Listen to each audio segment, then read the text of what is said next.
สบายดีแล้วนักปั่นทุกคนเนาะมื้อนี้เฮากำลังเดินทางกลับจากเซโนคนที่ปั่นมานี่ก็เป็นไอ้น้อยที่จริงมื้อนี้เฮาไปจนถึงบ้านสนามไซคือเก่าเนาะ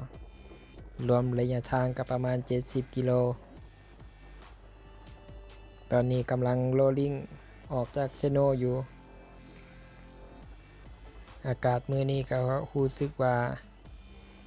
บ่มีแดดเนาะฟ้าครึ้มๆมีลมปะทะหนาน้อยนึงคนที่ขี่ลงมาอีกคนก็จะเป็นเซินเนาะจากนั้นก็เป็นทีมโกไบก็คือแฟนตานั่นเองตามโดยโกไบอีกคนหนึ่งก็คือทหารต้องมือนี้เฮาก็ใส่โกไบมาคือกันเนาะเป็นทีมมือนี้อยู่ในช่วงโรลลิ่งอยู่ตัดภาพมาอีกทีก็กำลังบืนขึ้นเนินอิซูซุคนที่ลากขึ้นเนินอยู่ตอนนี้ก็จะเป็นไอ้น้อยเนาะตามด้วยเชิญและก็แฟนตาและก็ต้องตอนนี้เฮาเห็นว่าความไวซ่าเฮาก็เลยดันความไวขึ้นมาลากกลุ่มขึ้นเนินก็เนาะเพื่อให้วิดเนินตัวนี้ตัดภาพมาอีกทีเฮาก็ลากจนมาถึงสุดเนินนอตอนาสางมันต้นจากนั้นคนที่ขึ้นมาลากต่อก็จะเป็นไอ้น้อยตามด้วยเชิญเนาะคนที่เป็นรอ3ก็คือแฟนตารอ4ก็เป็นเฮาเนาะตามหลังเฮามาก็จะเป็นตองที่จริงมีอีกกลุ่มหนึ่งเนาะที่ว่าออกไปก่อนเมื่อตะกี้นี้ตอนยูเซโนเฮาได้แวะเข้าห้องน้ำก็เลย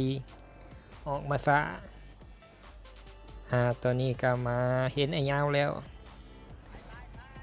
จังหวะนี้ก็ห้องไอ้ยาวให้เข้าคุมไปนำกันเนาะ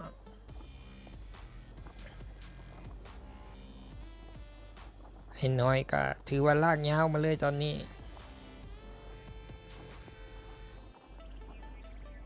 ตัดภาพมาอีกทีก็เป็นเส้นเนาะเป็นคนขึ้นลากต่ออันนี้โคตรโลเนาะห้องบอกว่าเปลี่ยนกันจังหวะนี้ก็ติดตามเส้นไปเนาะเป็นช่วงถอกค่อยน้อยหนึ่งถือว่าค่อนข้างว่าเป็นเส้นทางเรียบๆเลยความไวตอนนี้ก็อยู่ประมาณ40กิโลเมตรต่อชั่วโมงยังบ่มียังเกิดขึ้นเนาะตอนนี้กำลังตั้งใจพากันลากให้ไปถึงกลุ่มหน้าเหมือนคนโลขึ้นมาสั่งงานแล้วรอบขาเส้นอยากจะตึงๆไปเนาะจังหวะนี้แฟนตาก็ขึ้นไปลากต่อเลยฟอลโล่มาด้วยเฮาเองเนาะตามไปจังหวะนี้แฟนตาก็ลงมาพักแล้วเฮาก็เปลี่ยนกันระยะสั้นๆจากนั้นคนที่ลากต่อก็จะเป็นเฮาเนาะเหมือนตอนนี้เฮาได้ยินเสียงจากต้องเนาะคอขึ้นมาลากลงคอยเพิ่นว่าไอ้ยาวก็เข้ากลุ่มมาแล้วจังหวะนี้ติดตามต้องไปเนาะลากลงคอยจังหวะนี้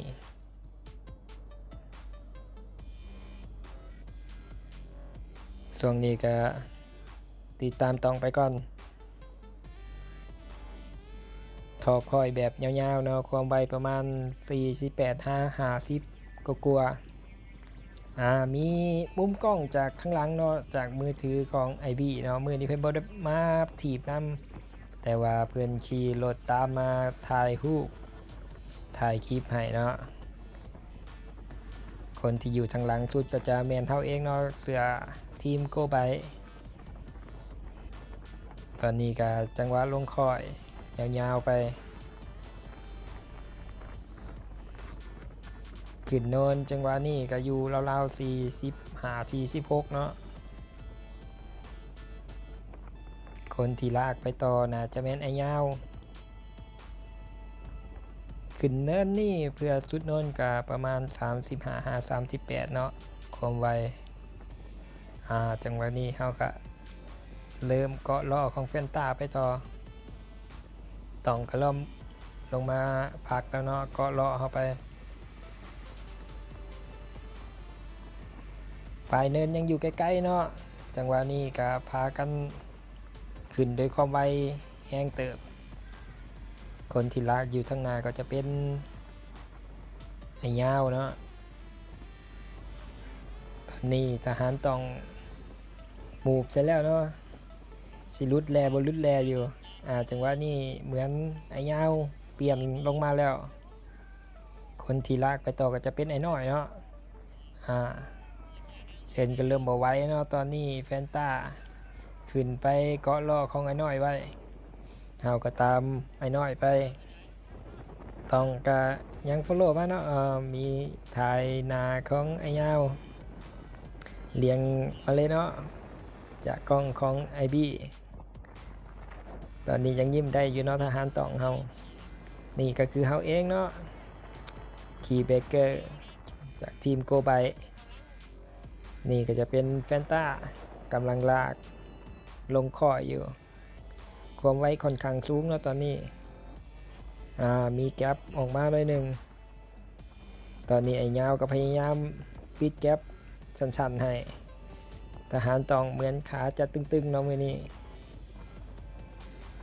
จากนั้นเขาก็ลากลงข้อยต่ออีกมือนี้ก็ได้เบิ่งมุมงามๆจากไอวี่เนาะตามมาถ่ายคลิปให้เขาก็ลากลงข้อยต่อไปเลย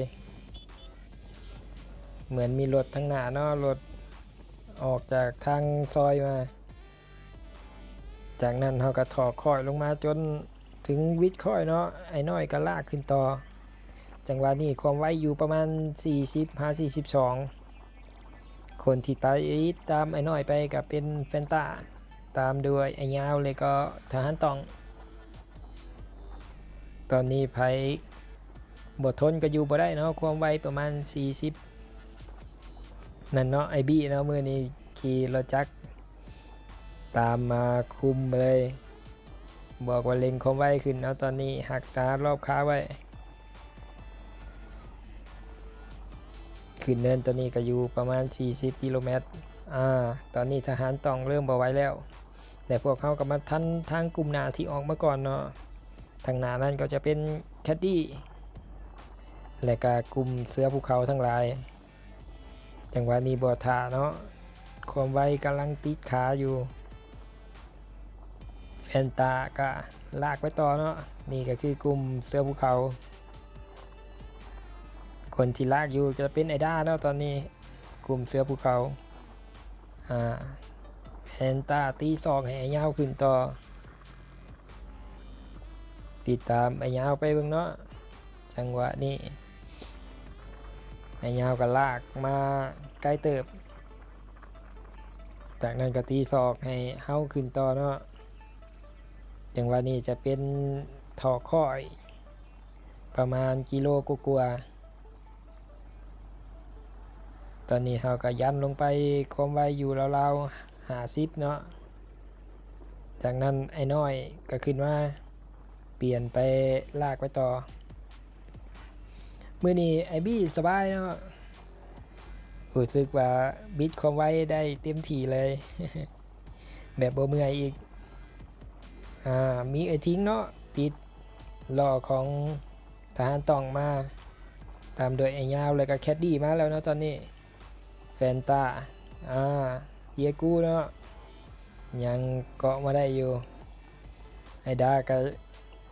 เกาะกลุ่มมาคือกันเนาะจังหวะนี้เหมือนมีการเล่งความไวขึ้น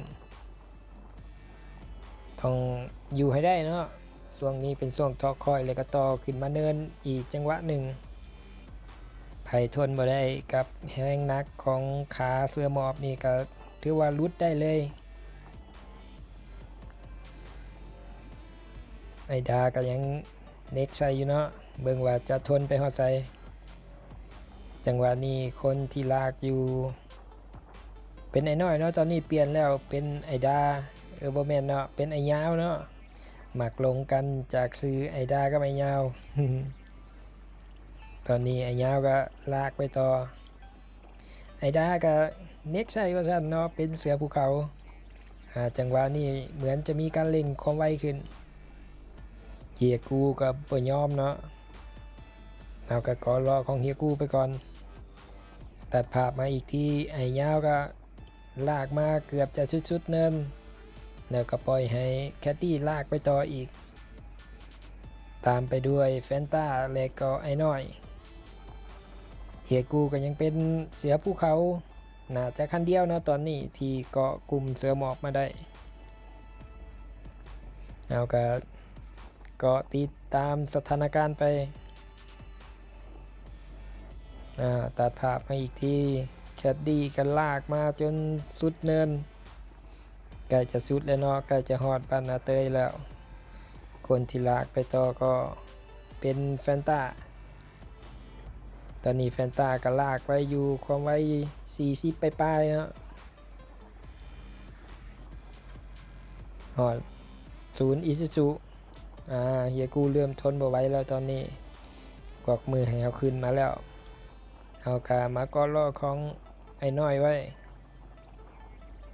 จากนั้น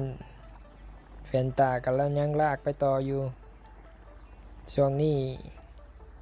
ก็จะเป็นทางลงเนินหน่อยหนึ่งแต่ก็จะขึ้นเนินแล้วเนาะจังหวะนี้ผ่านลักกิโลไปก็จะเป็นเนินซึมๆยาวๆแล้วคนที่ลากไปต่อก็จะเป็นไอ้น้อยเนาะตัดภาพมาอีกทีก็เป็นเฮาเนาะเปลี่ยนขึ้นมาลากกลุ่มต่อความไวตอนนี้ขึ้นเนินหน่อยหนึ่งความไวอยู่ประมาณ38-40ขึ้นเนินก็อยู่ประมาณ38เนาะตัดภาพมาอีกทีเฮาลากมาจนสุดลักกิโลจากนั้นก็ตีศอกเนาะคนที่ขึ้นมาโฟโล่ต่อก็จะเป็นแคดดี้ตามด้วยไอ้ยาวครับแฟนตาเนาะตามมาอีกไอ้น้อยก็ยังเหนียวแน่นเนาะมือนี้ปิดท้ายนะจะแม่นเฮาเนาะมือนี้คนที่คุมสถานการณ์อยู่ก็จะเป็นไอบี้เนาะขี่รถตามหลังมาแคดดี้เบี่ยงขวาออกไปเนาะคนที่ลากต่อก็จะเป็นไอ้ยาวตามด้วยแฟนตาไอ้น้อยก็ยังเหนียวแน่นคือเก่าตัดภาพมาอีกที่ไอ้ยาวยังเป็นคนลากอยู่เนาะตอนนี้ตี2ให้แฟนตาขึ้นแล้วความไวที่ลากกันอยู่ตอนนี้กับประมาณ30-40เนาะก็ใส่ความไวพอปานใดคนที่ขี่ไปนั่นจะเป็นไอบี้เนาะใส่เสือใบเบียมือนี่มาคุมกลุ่มสั่งให้ทีบเลยเนาะมือนี้ความไวเพื่อนอยู่ที่คันเร่งเนาะมือนี้บ่แม่นอยู่ที่ขาคนที่ขึ้นมาอีกทีก็จะเป็นไอ้น้อยเนาะช่วงนี้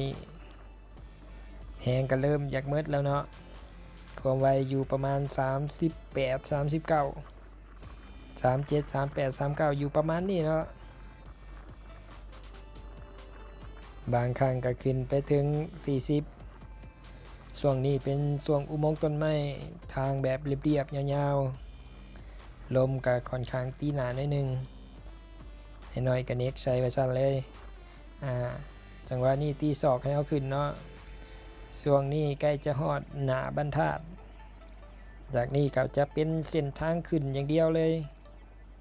ประมาณกิโลหนึ่งความไวก็เริ่มตกลงมาเหมือนจะมีคนอยู่ทั้งหน้าเฮาเนาะคนหนึ่งเป็นเสือภูเขานี่ก็เป็นกล้องจากมือถือไอบี้อีกเนาะเหลือกันบ่หลายแล้วคนที่ลากอยู่ทั้งหน้าก็เป็นเฮาเองเนาะตามมาด้วยแคทตี้ไอ้ยาวเลยก็แฟนตาและเสือภูเขาที่อยู่ทั้งหน้าก็จะเป็นเบาสิงเนาะมือนี้บ่ได้เอาออกมาพร้อมกันแต่มาทันเพิ่นอยู่หลัก12จังหวะนี้เนาะเป็นแคดดี้ยิงออกไปเป็นช่วงขึ้นเนินซึม ความไวบ่สูงเนาะเลือกจังหวะยิงได้ดีเนาะแคดดี้มื้อนี้ส่วงจังหวะคุม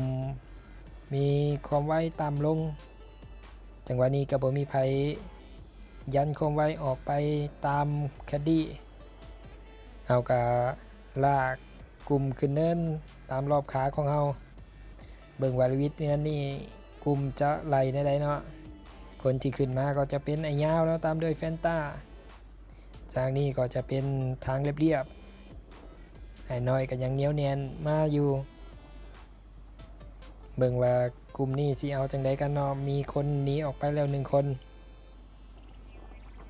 ไอ้ยาวก็กดใส่ว่าซั่นเนาะพยายามไล่แคดดี้เบิ่งว่ากลุ่มใหญ่กลุ่มนี้จะไล่ทันหรือบ่มาเบิ่งภาพทั้งหลังจากมือถือของไอบี้เนาะคนที่ไล่นะตอนนี้ก็จะเป็นแฟนตาตามด้วยไอ้น้อยเนาะอะไรก็ตามด้วยเฮาเบาเสียงเริ่มรุดแล้วเนาะตอนนี้เหมือนมีปัญหาหยังกับรถหรือว่ากับห่างกายตัวเองหรือบ่เนาะตอนนี้กลุ่มเหมือนจะทันแคดดี้แล้วเนาะแคดดี้เริ่มเห็นว่ากลุ่มมาแล้วก็เริ่มฟอนขาเก็บแหงเข้ากลุ่มขึ้นแล้วเนาะโอ้มื้อนี้บ่มีไผปล่อยไผเลยแคดดี้เข้ามาอยู่หลังแล้วเนาะไอ้น้อยก็เริ่มเบิ่งเซิงแล้วตอนนี้มีรถออกมาเนาะคนที่ลากต่อก็จะเป็นเฮาเป็นช่วงถอค่อย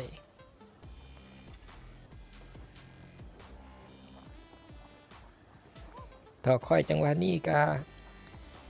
ใส่ความไวอยู่ประมาณ48-50กว่าๆเนาะเอาปลาถอกลงไปเบิ่งว่าสิมีพายิงออกมาหรือบ่กับความไวประมาณนี้ถอกค่อยลงมาแบบยาวๆเลย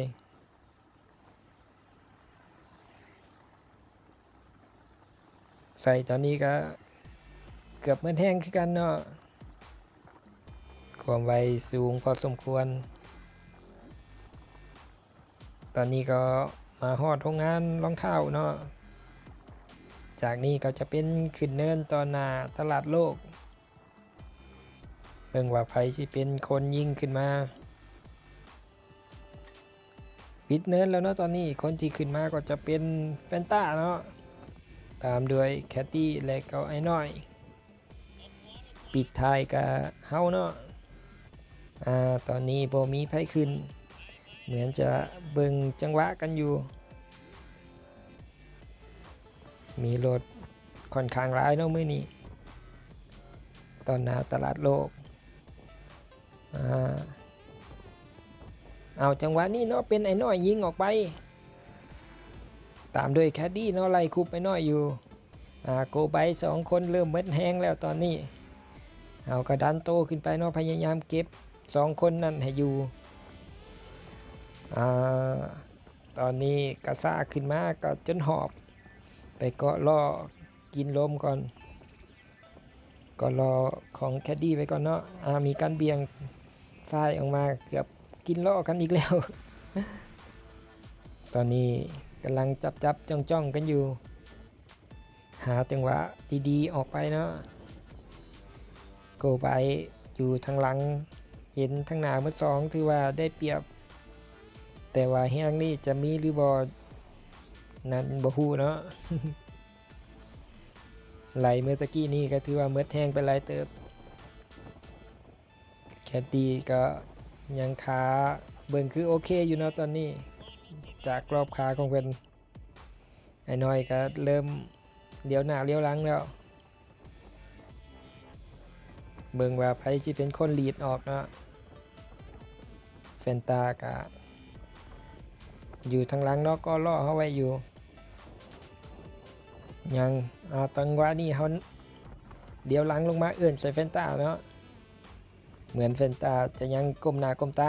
จังหวะนี้เนาะเขายิงออกไปแต่แฟนตาบ่ฟอลโล่เขามาเนาะคนที่ตามมาก็จะเป็นไอ้น้อยและก็แคดดี้โอ้แฟนตาเมิดเนาะ ตอนนี้เฮาเลี้ยวหลังลงมาบ่แม่นทีมตัวเองเหมือนจะเป็นแคดดี้เฮาก็เลยเบี่ยงเพื่อบ่ให้แคดดี้กินลมเฮาได้เนาะเบี่ยงซ้ายเบี่ยงขวาแต่แคดดี้ก็ยังจับล้อเฮาไว้อยู่แนมลงมาเบิ่งว่าแคดดี้สิยิงตอนใดเนาะจังหวะนี้แคดดี้ยิงออกไปเฮาก็หมดแฮงที่จะโดดแล้วเนาะว่าสิเอาจังหวะ2เมิดคักเมิดแน่แล้วเฮากับมือนี้แคดดี้กันร้อยลำเลยมือนี้ว่าจะลีดให้แฟนตาเนาะแต่ว่าแฟนตาบ่มีแฮงแนมหลังลงมาเป็นแคดดี้เบี่ยงซ้ายเบี่ยงขวาว่าจะบ่ให้แคดดี้กินลมเนาะแล้วจะยัดอีกดอก2แต่ว่าตะคิวมาเต็มขาแล้วตอนนั้นถ้ายันไปอีกนี่ตะคิวขึ้นแน่นอนมือนี้ก็คนที่มาฮอดก่อนก็จะเป็นแคดดี้เนาะมือนี้ก็ถือว่ามันละลายขอบใจไอบี้เนาะมือนี้มาถ่ายคลิปให้มือนี้ความไวเพิ่นอยู่ที่คันเร่งเพิ่นว่าเดี๋ยวก็ได้คลิปดีๆจากเพิ่นเนาะสำหรับอาทิตย์นี้ก็ประมาณนี้ไว้พอกันอาทิตย์หน้า